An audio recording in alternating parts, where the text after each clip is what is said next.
درنو اورېدونکو، هیلهمنده یم چې تاسې ټول به خوشحاله یاست او د صحت او عافیت جامې به مو هم پر تن وي.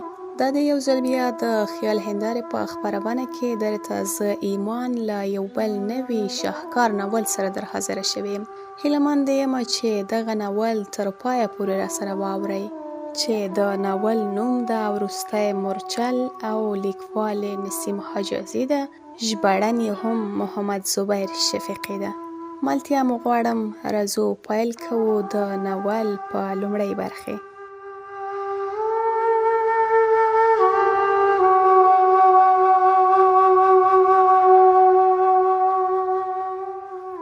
د ظاهر زوی یوسف د عربو له بیابان نه د اسلام چینه وخوټېدله او هغه شګلنې دښتې چې په پیړیو پیړیو له سیلانیانو د پام وړ نه وې د زمانې د څار مرکز شوې. د جهالت په تورږمیو کې سرګردان انسانیت چیل د لارښوونې د کوم لمر په انتظار و. هغه لمر د فاران له غونډیو راپورته شو په هغه ورځ چې د آمنې په ګلاب، د عبدالله په بچي او د عبدالمطلب په لمسي د محمد صلی الله علیه وسلم نوم ایښودل کېده. د فطرت انځورګر د نړۍ په نقشه کې نوی رنګ خپراوه.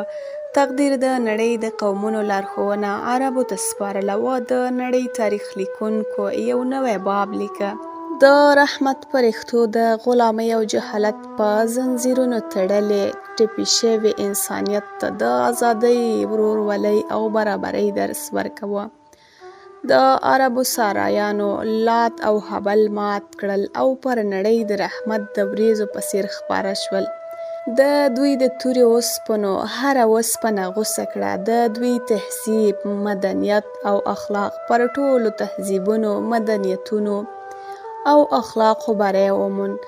هغوی د نړۍ څخه د فساد د ونې جرړې غوڅې کړې او د انسانیت په بڼ کې په خپلو وینو د سولې او امن ونې خړوبې کړې. د کفر تیارې د ماسپښین د سیورو په څیر ورټولېدې. د قیصر او کسرا د استبداد ماڼۍ ویجاړې شوې وې. د اسلام د غازیانو د بري جنډې یو لوري ته د البرز د غرونو په واورینو څوکو او بل لوري ته د افریقا په شګلنو دښتو کې رپېدې. د دوی آسونه په یو وخت کې په ختیځ کې د هندوستان او په لویدیځ کې د هسپانیې په سیندونو اوبه څښلې. 1400 کاله وروسته اوس هم یو مورخ په حیرانۍ دا پوښتنې چې د عربي د آسونو تګ غیر معمولي ګڼلی و او که قدرت د دوی په مخ کې ځمکې ته نغښتل ورښودلي وه. دا یو انقلاب و، یو روښانه انقلاب. تقدیر د عربو د شګو زرو ته ځلا ورکړه او هغوی د نړۍ تیارو کوټو ته واستول. خو 600 کاله وروسته یو بل انقلاب راغی، یو تیاره انقلاب. ښایي د اسلام ډیوې چې په پیړیو پیړیو کومې تیارې په مخه کړې وې له 4 خواوو نه ورټولې شوې وې او د کوبې په صحرا کې پناه اخیستې وه. ښایي د هغه اور سکروټې چې عربو په اوبو مړې کړې وې د کوبې د دښتو په سرو ریګونو کې پټې شوې او پټې بلېدلې. او 600 کاله انتظار وي چې د اسلام ساتونکي کله ویده کېږي. حقیقت دا دی چې له یوې مودې راهیسې د اسلام د دردمن ساتونکي خوب وړی و او د کفر اور 600 کاله ځکه مړ و چې د لومړنیو پیړیو د غازیانو داستانونه دوی ته د اوبو د څاڅکو په څیر وه. د اسلام دښمنانو ته د عباسیانو د دولت تش او راسته محلونه هم د نه ماتېدونکو برجونو او کلاو په څیر ښکارېدل چې د هغوی پلرونو په لومړۍ هجري پیړۍ کې د لویو واکمنانو تاجونه تر خپلو قدمونو لاندې کړي وو. نږدې 600 کاله وروسته د جبر او ظلم هغه هوس چې د روم او ایران د ماڼیو په کنډوالو کې ویده و د کوبې دښتې د یو شپانه په وجود کې راویښ شو. د هغه شپانه نوم تموچن و چې د چنګیز خان په نوم مشهور شو. د نړۍ هغه فاتح چې د بخت بیړۍ د وینو په سمندر کې لامبو وهله، چې د برخه د تیارو د طوفانونو لارښوونه وه. د دغه چنګیز خان په مشرۍ د منګولیا وحشي قبیلې د یوې سیلې په څیر پورته شوې او د تهذیب هره ډیوه یې مړه کړه. د نړۍ په 4 خواوو خپاره شول. 600 کاله د مخه چې کوم نسیم د عربو له دښتې نه راچلېدلی و، هغه د انسانیت پر بڼ د رحمت غمی اورولی و. خو 600 کاله وروسته چې د کوبې له دښتې نه کومه تالانده راښکاره شوه، په هغو کې د نسیمونو پر ځای د چاودېدلو اورغورځوونکو غرونو تودوخه اورونه وه، او د دې دودونو د وریځې تر بړستن لاندې د هغه اورنې مادې سیلاب و چې ښارونه او کلي یې وسوځول او پرې تیر شو. د بابل او نینوا د کنډوالو په لیدو چې د انسان روح د تقدیر په ویرانو اعتراف کوي، هغه د تاتاریانو د اورنې طوفان په وړاندې هیڅ هم نه دي. د مذهبي نړۍ لپاره د چنګیز خان د پوځونو د جګړې تکتیک بالکل نوی و. نړۍ هغوی ته یو پراخ ښکارځای و. د شپنو قبیلو سره د آسونو هیڅ کمی نه و. پر پسونو او وزو برسیره دوی د آسونو په غوښو او شیدو ګزاره کوله. پر دې علاوه دوی د ځنګل د هر ځناور غوښه خوړله. د کوبې په دښته کې د ښارونو او کلیو نوم او نښه نه وه. که به چېرته باران وشو نو دغه شپانه به همالته ولاړل، او تر څو به یې څارویو د هغې سیمې ټول شنه ونه خوړل، دوی به هلته پاتې کېدل. او چې بیا به کوم چا دا خبر راوړ چې په فلاني ځای کې څو څاڅکي باران شوی دی، نو دوی به هماغه لوري ته مخه کړه. کله کله به د نوي څړځایونو پر سره د یوې قبیلې له بلې سره لانجه راغله، چې زورورې قبیلې به د کمزورې قبیلې د څارویو د اخیستو نه علاوه د هغوی نارینه او ښځې هم ریان کړل. ځکه خو به کمزورو قبیلو یو له بله اتحاد وکړ او یو ځواکمن سړی به یې په خپل مشر وټاکه. د ژمي په موسم کې به د شمال د سړې هوا په سبب دغه ټوله سیمه دوزخ ته ورته یخنۍ لاندې کړه. د ریګونو پر سر به د واورو څادر وغوړېد. د وښو د نه موندلو په وجه به یې د شیدو څاروي وچ شول، او دوی به د تودوخې په موسم کې د ذخیره کړې وچې غوښې په خوړلو مجبور شول. کله کله به توندې سیلۍ راوالوتې او د دوی کیږدۍ به یې ورسره والوځولې، او څاروي به یې ترې په یوه او بله کړل. له طبیعت سره دایمي مقابلې له دې خلکو نه زیات کلک او د زغم خاوندان جوړ کړي وه. څو ورځې به د آسونو پر شا پاتې کېدلی شوی او په ورځو وږي جنګېدلی شوی. چنګیز خان د لویو سردارانو د ځپلو نه وروسته هغوی د ځان تابع کړل. بیا یې د شپنو تاتاریانو په مخ کې د هغو هېوادونو نقشې کېښودې چې هلته شنه فصلونه، ښایسته باغونه او شنې ورشګانې وې. د لوټمار هوس ټول بربریان د چنګیز خان تر جنډې لاندې راټولېدو ته وهڅول. تاتاریان په ګاونډیو هېوادونو د وږیو عقابانو په څېر ورپرېوتل، او هغو اولسونو چې آرام ژوندانه تنبل او سست اموخته کړي وه، د دوی د یرغلونو تاب رانه وړ. په څو کلونو کې د چنګیز خان پوځونو په شمال او ختیځ کې زیات هېوادونه ونیول. ګاونډي هېوادونه د هغوی ګړندیو بریاوو ته حیران وه. دوی به په یوه ورځ د څو ورځو پړاوونه وهل، او په یو وخت کې به یې څو ځایه پر نورو هېوادونو یرغل کوه. د هغو هېوادونو پوځونه به په کوم یو سرحد د دفاع لپاره راټول وه. د چنګیز خان د پوځ یوې ډلې به د هغوی مقابله کوله، او نور پوځ به له مخالف لورې پر هېواد ورننوتل. کلي او ښارونه به یې ونیول، او د پاچاهۍ ټول نظام به یې شنډ کړ. کله کله به داسې هم وشول چې د کوم هېواد پوځي سالار به د تاتاریانو له یرغل نه خبر شو. د دفاع لپاره به یې پوځ په سرحد کې پړاو واچوه. د هغه جاسوسانو به هره ورځ دا خبر ورکوه چې د مغولو د لښکر مخه په همدې لورې ده. خو بله ورځ به کوم استازي دا خبر راوړ چې د چنګیز نور لښکر په بله لاره هېواد ته راننوت او تخت او تاج یې ونیول. د تاتاریانو د حیرانوونکي بریالیتوب راز د دوی په ګړندي حرکت کې و. دوی به په شاتوري اس سپرېدل. له هر سپاره سره به څو اسونه ول. کله به چې یو اس ستړی شو، سپور به په بله پښه واړوله. د یرغل په وخت کې به چې کله کوم سپاهي لوږه احساس کړه، نو د اس خېټه به یې په خنجر زخم کړه، او د هغه څو غړو په وینې به یې وڅښلې. د اوږده سفر لپاره هم تاتاریانو ډېر لږ سامان ورسره واخیست. په ځنګل کې به یې اضافه اسونه خوړل، او د لارې له کلي او ښارونو نه به یې څاروي ورسره وړل. که به کوم ښار بې له جګړې دوی ته تسلیم شو، نو مغولو به یوازې هغه خلک وژل چې جګړه یې کولی شو. خو هر سپاهي د مات شوي قوم د تور سر یو بې عزتي خپل حق ګڼله. که به کوم ښار له مقابلې وروسته فتح شو نو کورونو ته به یې اور واچوه او اوسیدونکو به یې وژل. د هر پوځ جنرال خپلو عسکرو ته د فتح د یادګار جوړولو امر کوه او مغولو به پر ځوانانو برسیره د ښځو، بوډاګانو، ماشومانو له وژلو وروسته د هغوی سرونه غوڅول او یادګاري سلۍ به یې ترې جوړوه. بیا به چې د هر جنرال سلۍ لوی و چنګیز خان به هغه ته شاباسي ورکوه. کله کله به د 2 سپاهیانو پر دې جګړه شوه چې ستا سلی دننه تش دی او نن زما سر تیرو ډیر خلک وژلي دي. دا هغه قوم چې تقدیر د اسلام نړۍ عبرتناکه تباهۍ د دوی په لاسونو کې وه. د هغې اسلامي نړۍ بربادۍ او تباهۍ چې د غفلت په خوب ویده وه، چې د الهي احکامو د عمل پر ځای د خپلو غوښتنو او هیلو په خاطر تاویلونه پکې کول. له هغوی سره د نیمې دنیا فتح کوونکو پلرونه تورې اوس هم وي، خو د هغو پلرونو ایمان ورسره نه و. د مدینې نه نږدې 2.5 میله لرې د یو وړوکي کلي په جومات کې د سهار له لمانځه نه وروسته شیخ احمد بن حسن د قرآن او حدیثو درس ورکوه. طاهر بن یوسف جومات ته ورننوت او شیخ ته یې وکتل. د طاهر عمر د 22 کالو په شاوخوا کې و. د هغه په دنګ ونه، مناسب اندام او ښکلې څېره کې زیات وقار او شان و. په سترګو کې د شاهین په څېر بې باکي د هوښیارۍ ښکارندویه وه. احمد بن حسن ترې وپوښتل چمتو راغلی یې؟ هوکې، ما له مورجانې نه رخصت راخیستی او راغلی یم. احمد بن حسن خپل زده کوونکي رخصت کړل او جګ شو. له ځوان سره له جومات نه ووته.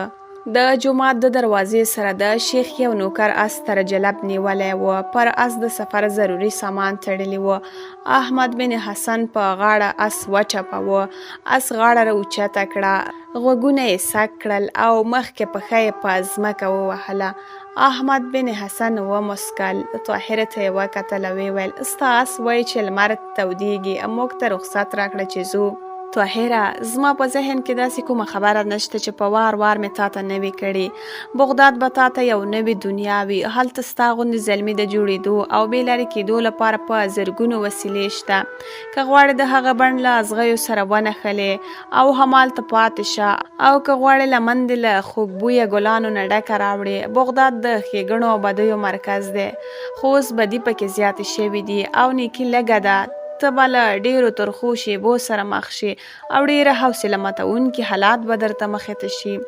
قاضي فخرالدین چې زما لیک ولولي خامخا به ستا دپاره ډېر څه وکړي او امکان لري چې د هغه په مرسته ته د خلافت دربار ته ورسېدلی شي.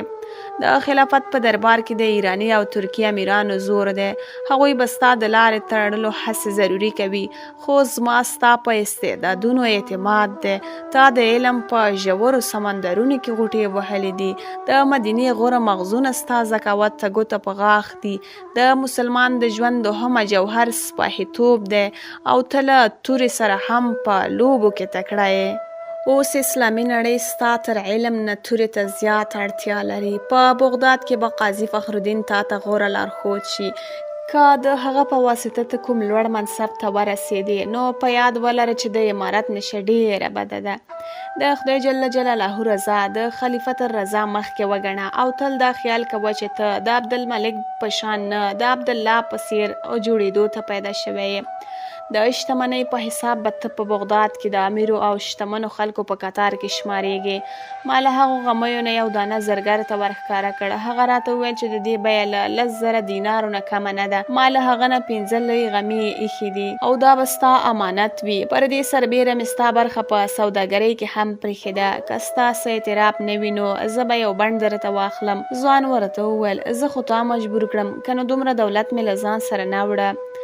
شیخ ورته وویل په دې اړه ډېر بحث وشو. کله چې ته بغداد ته ورسېدې نو وبه پوهېږې چې زما خبره صحیح ده. هو، تر دې دولت زیات قیمتي څیز له تا سره د صلاح الدین ایوبي رحمت الله علیه توره ده او ته د هغې د حق په ادا کولو پوهېږې. اوس ورځه در باندې نه وخته کېږي. امین چېرته دی؟ هغه له ما سره د تلو ټینګار کوه. ما هغه له نوکر سره ښار ته واستوه. طاهره د اس جلب ونیو او شیخ ته یې د خدای پامانۍ لپاره لاس ور اوږد کړ، خو شیخ د لاس ورکولو پر ځای غیږ خلاصه کړه او ور وړاندې شو. ځوان یې په غیږ کې ونیو، بیا یې په ژړغوني غږ وویل: زما بچیه، ستا بیلتون موږ ته ډېر سخت دی. خدای دې ستا په نیکو ارادو کې برکت واچوي. طاهر بیا هغه ته د خدای پامانۍ لپاره لاس ور اوږد کړ، خو احمد وویل: ته په اس سپور شه. ځوان پر اس سپور شو او بوډا شیخ د هغه د اس جلب ونیو. نه زه داسې ګستاخي نشم کولی. خو احمد هغه په لاس ایسار کړ. ویې ویل: زویه، ما د یو مجاهد د اس د جلب نیولو نه نیکمرغۍ مه محرومه کوه.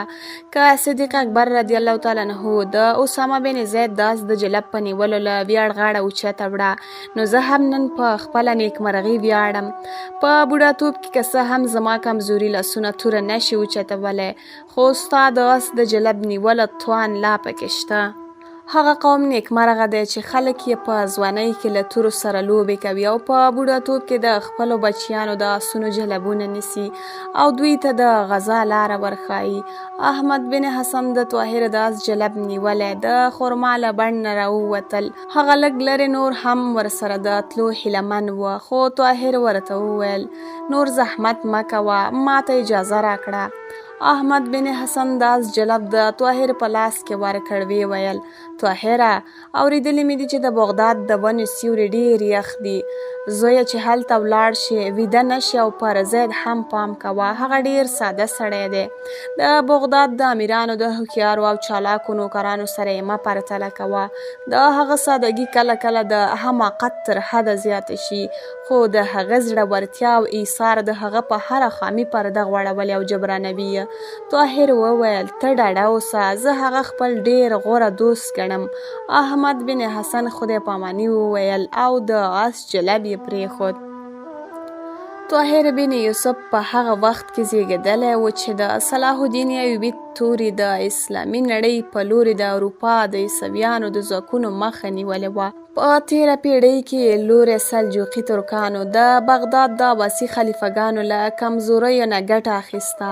د طغرالبیګ الفارسلان او ملک شاه په څېر فاتحانو په قومندۍ د ارمنستان، کوچنۍ اسیا او شام پراخې سیمې په خپله لویه پاچاهۍ کې شاملې کړې. بل لوري د روم د بحیرې په څنډو له بازنطیني امپراتورۍ نه ډېرې سیمې لاندې کړې. په 1463 هجري کې سلجوقي ترکانو بازنطیني پوځونو ته په ملا زجرد کې پرېکنده ماته ورکړه. د سلجوقي ترکانو د پرلهپسې پرمختګ له ویرې عیسوي پادري دوهم اریان په اروپایي هیوادونو غږ وکړ چې د اسلام د لښکرو د سیلاب د مخنیوي لپاره یوه شریکه جبهه جوړه کړي. د پاپ غوښتنې تر یوې مودې پورې څه خاصه نتیجه ورنه کړه. د اروپا پاچاهانو د سلجوقیانو تورو ته د خپلو ټټرونو ډال کولو لپاره یوازې د ثواب او د آخرت وعدې کافي نه بللې. هغوی ته د دنیا د ګټې په خاطر له سلجوقیانو سره جګړه د شاهین په ځاله د لاس ننویستلو نه کم خطرناک نه وه. خو په دې وخت کې یو فرانسوي راهب اوچت شو او هغه ناڅاپه د اروپا خلک د اسلامي نړۍ پر خلاف راوپارول. د دغه راهب نوم پطرس و. هغه صلیب اوچت کړ، په خره سپور شو او په ټول اروپا را وګرځېد. د هغه له شلېدلو زړو جامو او لوڅو پښو نه مظلومیت خوټېده. په سترګو کې د کسات لمبې وې او په ژبه کې زهرجن نشتر. هغه چې چېرته تللو خلک به پرې ورټول شول. هغه به په القدس کې د سلجوقیانو د ظلم خیالي داستانونه اورول. د ده به په خپله ژړل او نورې هم ورسره ژړل. ولس به د ده د هرې وینا له اورېدلو وروسته پر صلیب د قربانۍ سوګندونه پورته کړل. چې د ولس جوش او جذبه یې ولیده، د اروپا هره لویه او وړوکې پاچاهۍ د اسلامي نړۍ پر خلاف د پرېکنده جګړې لپاره چمتو شوه. د هلال پر خلاف د صلیب ټوله غوسناک او ځواکونه راټول او سره یو شول. خو د ملک شاه تر وفات پورې دا سیلاب ولاړ و. د ملک شاه د وفات نه وروسته سلجوقي سلجوقي پاچاهي ټوټه ټوټه شوه. د دوی د زوال ګړندیتوب په هندوستان کې د اورنګزیب عالمګیر د وفات نه وروسته د مغولي حکومت له زوال نه هم ګړندی و. د 7 کالو په موده کې د لویدیځ په لوري د اسلامي نړۍ هغه دفاعي مورچل چې د اروپا عیسوي پاچاهانو نه ماتېدونکی بله په خپله دړې وړې شو او په 1491 هجري کې د عیسویانو سیلاب پر اسلامي نړۍ راواوښت. په بغداد کې عباسي پاچاهانو د سلجوقي ترکانو پر زوال آرامه ساه واخیسته، خو دوی د عیسویت د ویرونکي سیلاب په مقابل کې څه ونه شو کولی. د 1 کال په دننه کې عیسویانو د سلجوقیانو پاتې ځواک هم تر پښو لاندې غوبل کړ او د بیت المقدس په شمول یې د شام ډېر مهم ښارونه او بندرونه ونیول. د فلسطین او شام سیمې سره شریکې کړې او یو عیسوي حکومت یې پکې جوړ کړ. دغه هیواد د اسلامي نړۍ په زړه د خنجر حیثیت درلود. نږدې 50 کاله وروسته د اسلامي نړۍ د دفاع جذبه د عماد الدین زنګي رحمه الله د شخصیت په بڼه راڅرګنده شوه او د هغه د سرښندونکو حملو په سبب د صلیب د علمبردارانو په زړونو کې د اسلام د غازیانو پخوانۍ ویره راویښه شوه.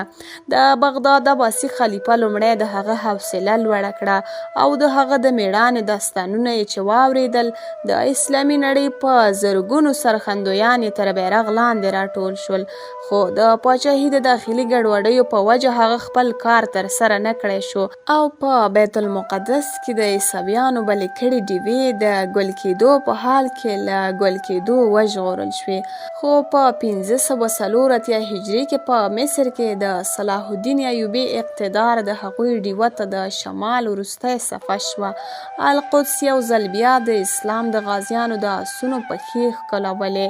د اروپا عیسویانو ته د صلاح الدین ایوبي توره د سلجوقیانو له تورې نه ډېره خطرناکه ښکاره شوه او پر فرانسې، جرمني او انګلستان برسیره د اروپا زیاتره عیسوي پاچاهیو خپل زیات جنګیالي په ختیځ کې د عیسویانو د اقتدار لویدونکو ستنو ته د تیکې ورکولو لپاره چمتو کړل.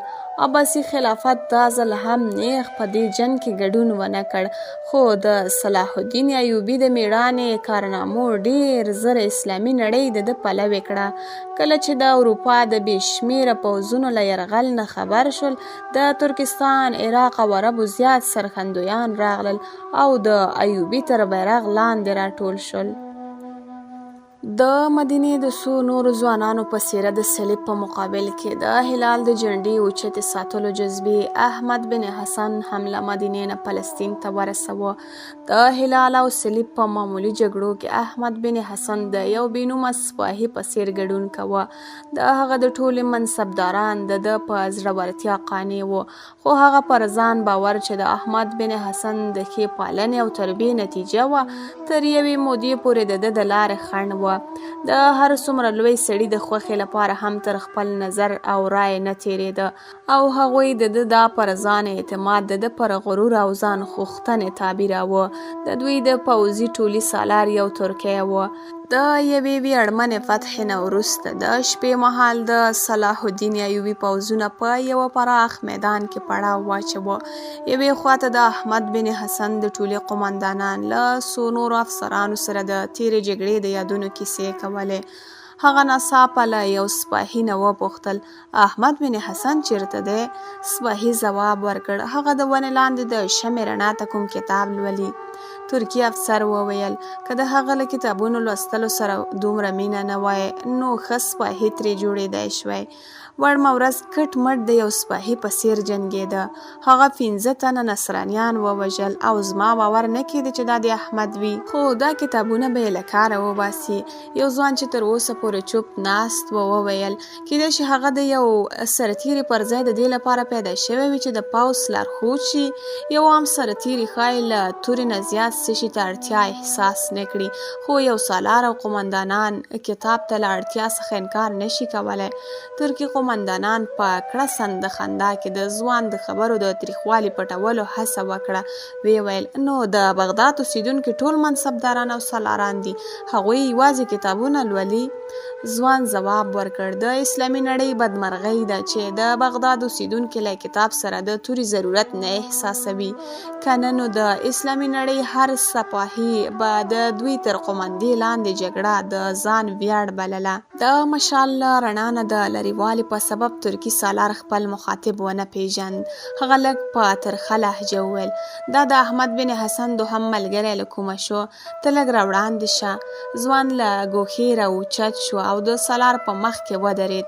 سالار ورته وویل هی یوسفه، نن دې ژبه ولې وچلېده؟ کینه، زه د هر توریالي په لیدو خوشحالیږم. تا په خپله لومړنۍ جګړه کې زما شاباسی ګټلی دی، خو دې ته د فام لره چې دلته د بغداد د خلکو په باب له خلکو سره نیک نظر نشته. یوسف جدي ځواب ورکړ د خبرو په وخت زما ذهن کې د خلکو رایه نه وه بلکې ته وې. زه د بغداد خلک نه د ستاینې وړ بولم او نه مې ستاینه کړې ده. د هغوی یادونه هسې راغله. اصلي خبره دا وه چې سپاهي باید علم زده کړي.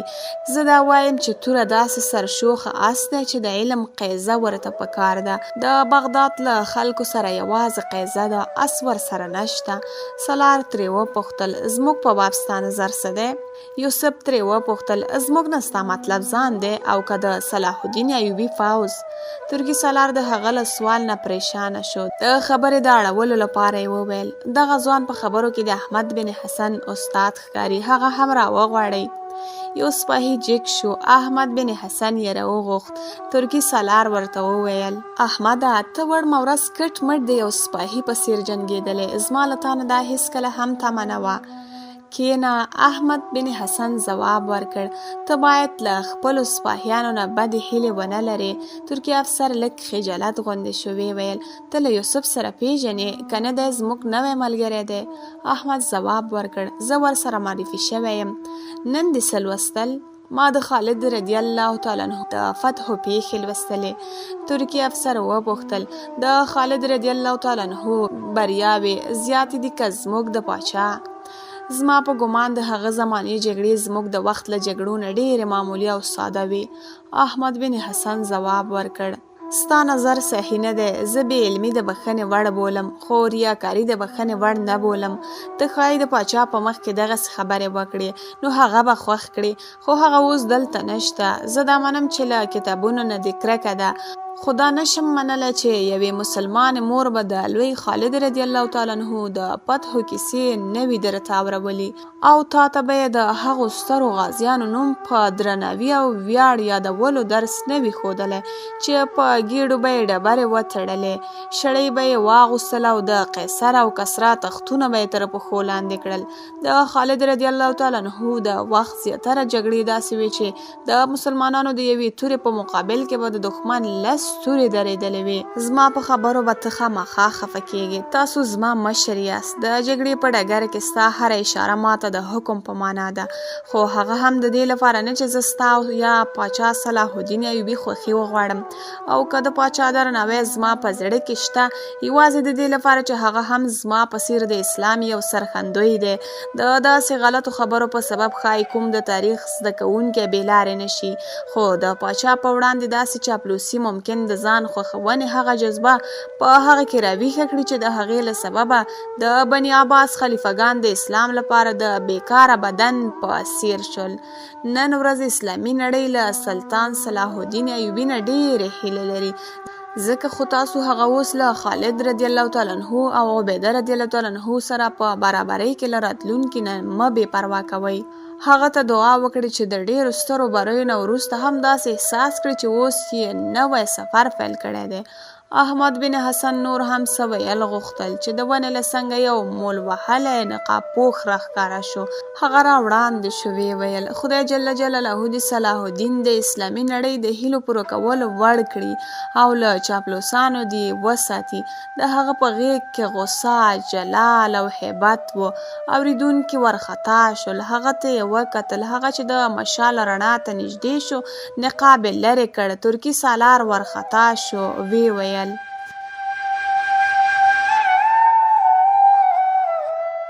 د خیال هندارې درنو مینوالو، دا و د وروستي مورچل لومړۍ برخه. تر دوهمې برخې مو رب مل شه.